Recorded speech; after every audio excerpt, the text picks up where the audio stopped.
அனைவருக்கும் வணக்கம். நான் கோவையிலிருந்து ரேவதி மோகன் ஆச்சாரியா.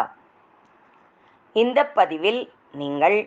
மந்திர புஷ்பம் கேட்கலாம். ஓம் தாத்தா புரஸ்தாத்யமுதா ஜஹார சக்ர பிரவித்வான் பிரதிஷச்சதஸ்ரஹ தமேவம் வித்வான் அமிர்தைஹ பவதி நான்யः பந்தாயனாய வித்யதே सहस्रशीर्षं देवं विश्वाक्षं विश्वशम्भुवं विश्वं नारायणं देवमक्षरं परमं पदं विश्वतः परमान् नित्यं विश्वं नारायणगुं हरिं विश्वमेवेदं पुरुषस्तद्विश्वमुपजीवति पतिं विश्वस्यात्मेश्वरगुं शाश्वतगुं शिवमच्युतं नारायणं महाज्ञेयं विश्वात्मानं परायणं नारायणपरो ज्योतिरात्मा नारायणः परः नारायणपरं ब्रह्म तत्त्वं नारायणः परः नारायणपरो ध्याता ध्यानं नारायणः परः यच्च किञ्चिज्जगत्सर्वं दृश्यते श्रूयतेऽपि वा अन्तर्बहिश्च तत्सर्वं व्याप्य नारायणस्थितः अनन्तमव्ययं कविगुं समुद्रेऽन्तं विश्वशम्भुवं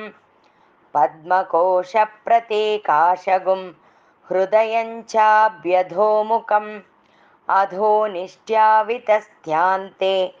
नाभ्यामुपरि तिष्ठति ज्वालमालाकुलं भाति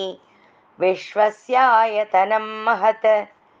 सन्ततगुं सिराभिस्तुलं बत्याकोशसन्निभं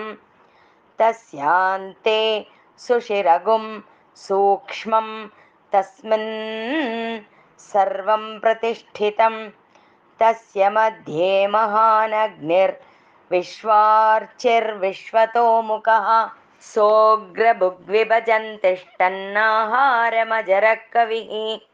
तिर्यगूर्ध्वमदश्चायैरस्मयस्तस्य सन्तता सन्तापयति स्वं देहमापादतलमस्तकः तस्य मध्ये वह्निशिखा अणियोर्ध्वा व्यवस्थिता नीलतो यदमध्यस्ताद्विद्युल्लेखेव भास्वरा नेवारशोकवद्धन्वे पीताभास्वत्यणूपमा तस्या शिखाया मध्ये परमात्मा व्यवस्थितः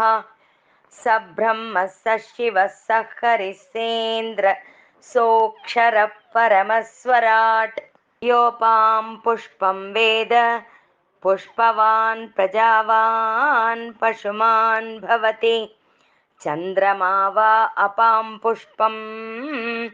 पुष्पवान् प्रजावान् पशुमान् भवति य एवं वेद योपामायतनं वेद आयतनवान् भवति अग्निर्वा अपामायतनम् आयतनवान् भवति योऽग्नेरायतनं वेद आयतनवान् भवति आपो वा अग्नेरायतनम् आयतनवान् भवति य एवं वेद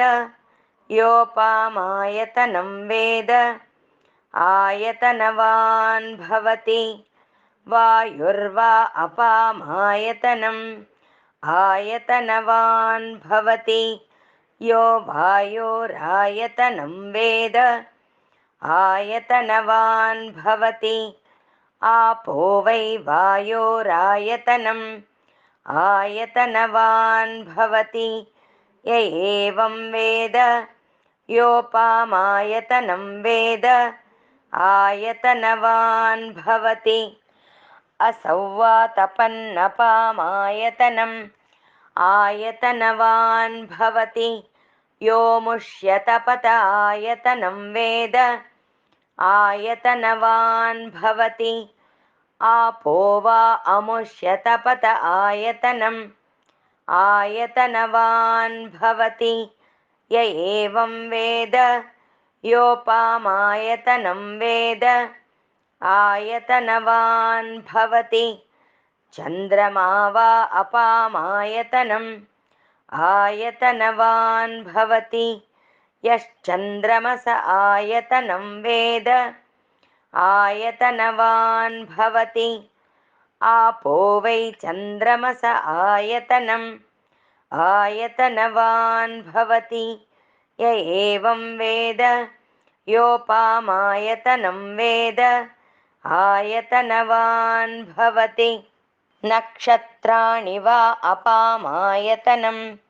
आयतनवान् भवति यो नक्षत्राणामायतनं वेद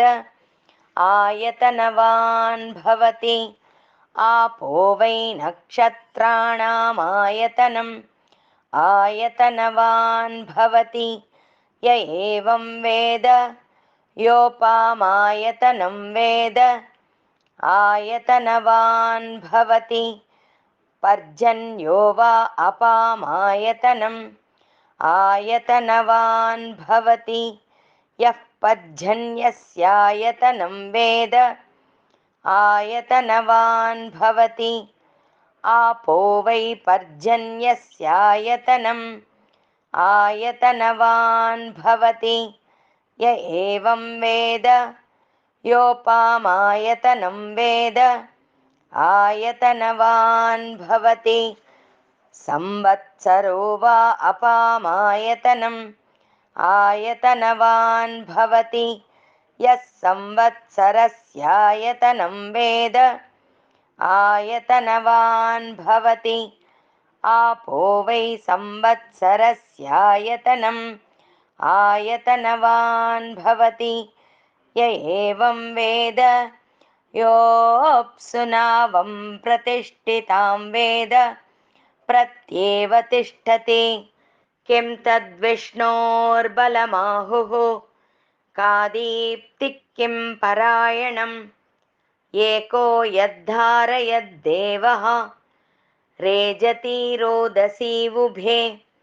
वातात् विष्णोर्बलमाहुः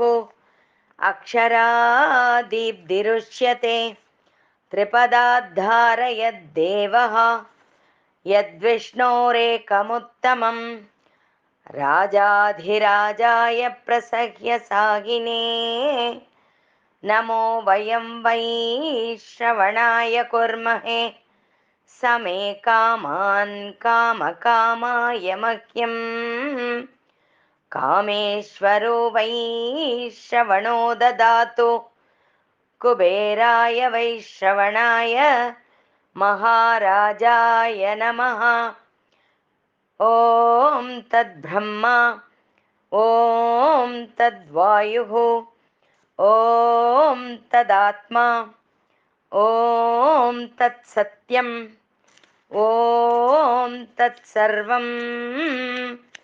ॐ तत्पुरोर्नमः अन्तश्चरति भूतेषु गुहायां विश्वमूर्तिषु त्वं यज्ञस्त्वं वषट्कारस्त्वमिन्द्रस्त्वगुं रुद्रस्त्वं विष्णुस्त्वं ब्रह्मत्वं प्रजापतिः त्वं तताप आपो ज्योतिरसोऽमृतं ब्रह्म भूर्भुवः सुवरोम् अदैतं विष्णवे चरुं निर्वपति यज्ञो वै विष्णुः यज्ञ एवान्ततः प्रतितिष्ठति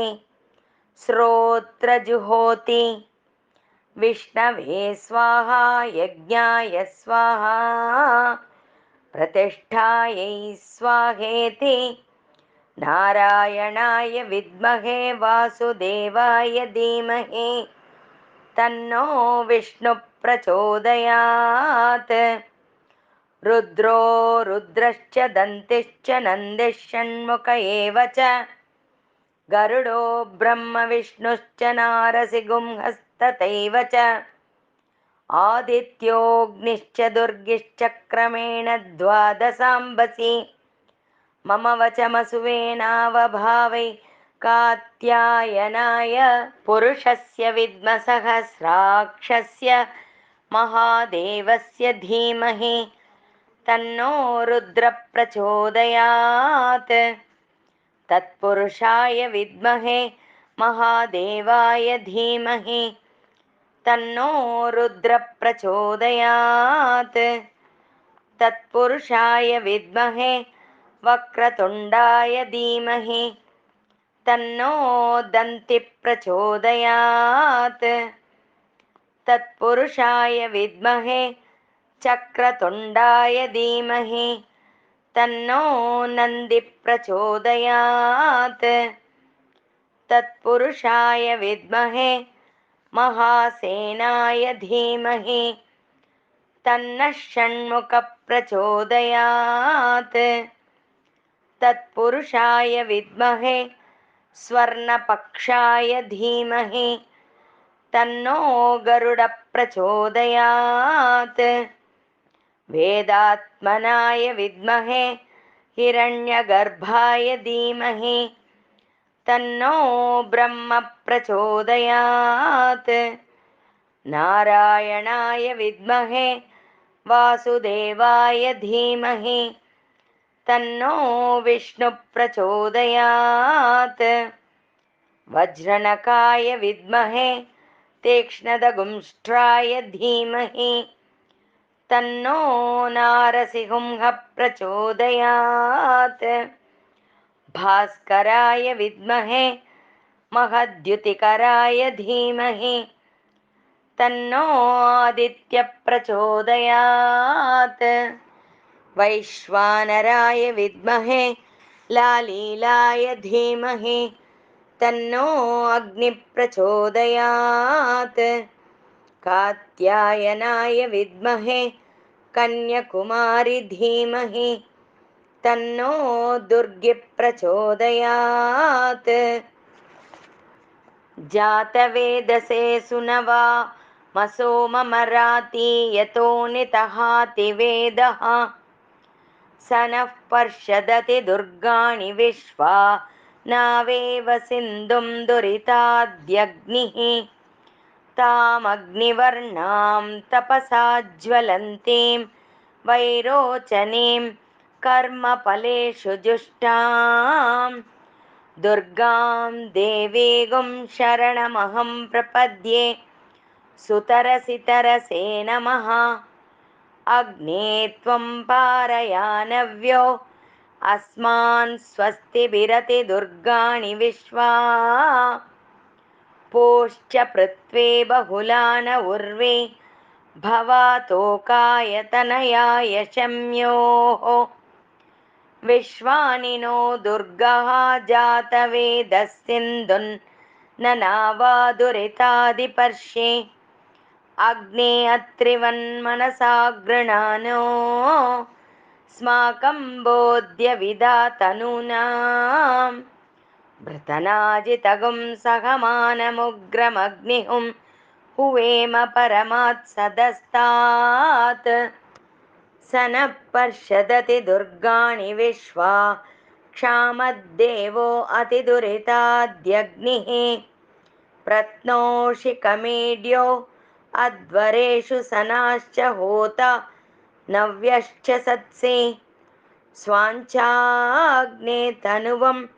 पिप्रयस्वास्मभ्यञ्च सौभकमायजस्व गोभिर्जुष्टमयुजो निषिक्तं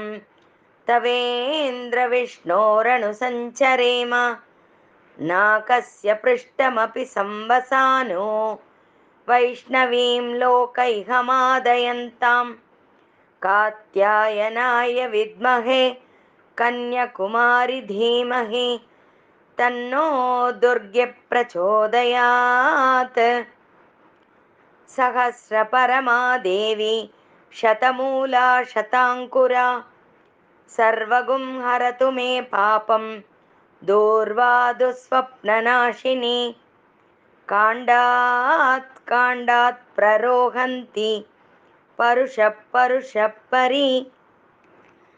येवानो दूर्वे प्रतनुसहस्रेण सतेन च या सतेन प्रतनोषि सहस्रेण विरोहसि तस्यास्ते देवीष्टके विदेम हविषा वयम् अश्वग्रान्ते रथग्रान्ते विष्णुग्रान्ते वसुन्धरा शिरसा धारयिष्यामि रक्षस्व मां पदे पदे भूमिर्धेनुर्धरणी लोकधारिणी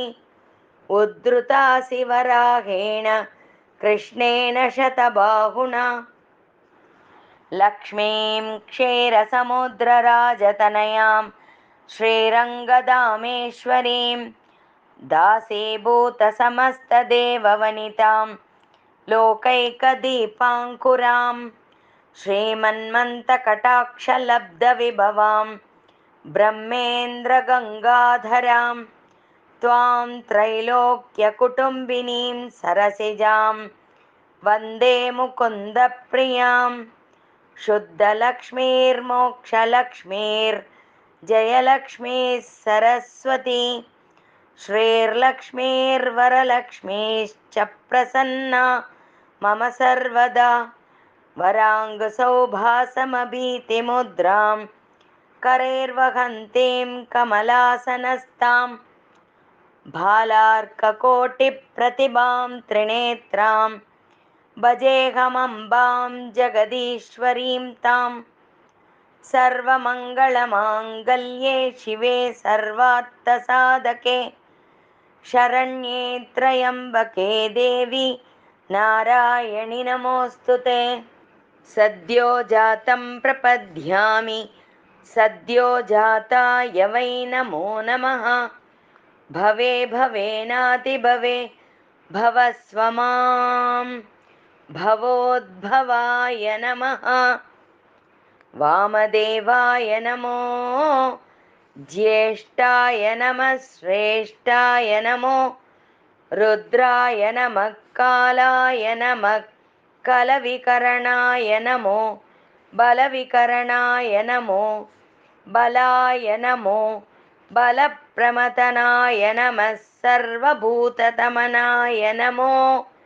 मनोन्मनाय नमः अघोरेभ्यो तघोरेभ्यो घोरघोरतरेभ्यः सर्वेभ्यः सर्वसर्वेभ्यो